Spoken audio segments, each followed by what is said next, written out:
কবরে কি কি নেওয়া যায় কেউ কি বলতে পারেন? বলেন তো কবরে কি নেওয়া যায়? কাফন। আর কি? জি, আমল।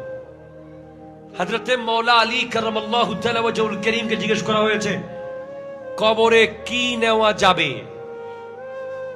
উনি বলেছেন আত-তাকওয়া খায়রু যাদিন।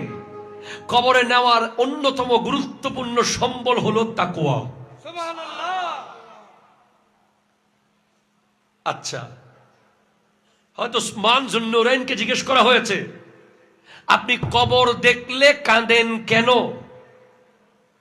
উনি বলেছেন কারণ কবর হলো আখিরাতের প্রথম মার্কাজ, প্রথম মঞ্জিল।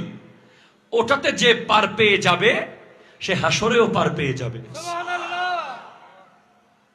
হযরতে ওমর ফারুক আজম রাদিয়াল্লাহু তাআলা গোটা জিন্দেগি কবরের বিষয়টা মাথায় রেখে খেলাফত পরিচালনা করেছেন। সিদ্দিক আকবর রাদিয়াল্লাহু তাআলা আনহু কবরে কোথায় ওনাকে দাফন করা হবে এটা উনি বলেছেন যে নবীর রওজার গেইটে নিয়ে রেখে দিবা।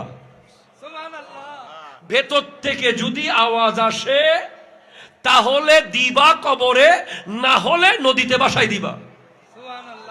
আরো জোরে বলেন না সুবহানাল্লাহ, জোরে বলেন না।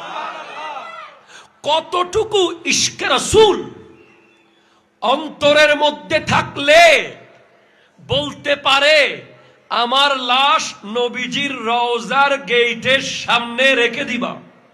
দরজা যদি অটোমেটিক খুলে যায়, ভেতর থেকে যদি আওয়াজ আসে তাহলে নবীজির পাশে আমার কবর দিবা, না হলে আমার কবর দেওয়ার দরকার নাই, যেখানে মন চায় ফেলে দিও। এখন আমি আমার যুবক ভাইদেরকে এক জায়গায় নিয়ে যাব। পুলসিরাত পরে, মিজান পরে, হাসর পরে। যদি আপনি আমাকে বলেন জয়নুল আবেদিন কাদরী সাহেব আপনাকে 10 লাখ টাকা দেওয়া হবে, টুপিটা খুলে জুব্বাটা খুলে একটা জিন্সের প্যান্ট পরেন, একটা টি শার্ট পরে 59 থেকে নূরজাহান যান, 10 লাখ না 10 কোটি দিলেও ইনশাআল্লাহ যাব না। কেন? কেন? কারণ আমি জানি যে কবরে বাবা, আমার বাপ যদি বেঁচে থাকে দুনিয়াতে, আমি যদি মারা যাই বাপ উপরে থেকে যাবে, বাও উপরে, ভাই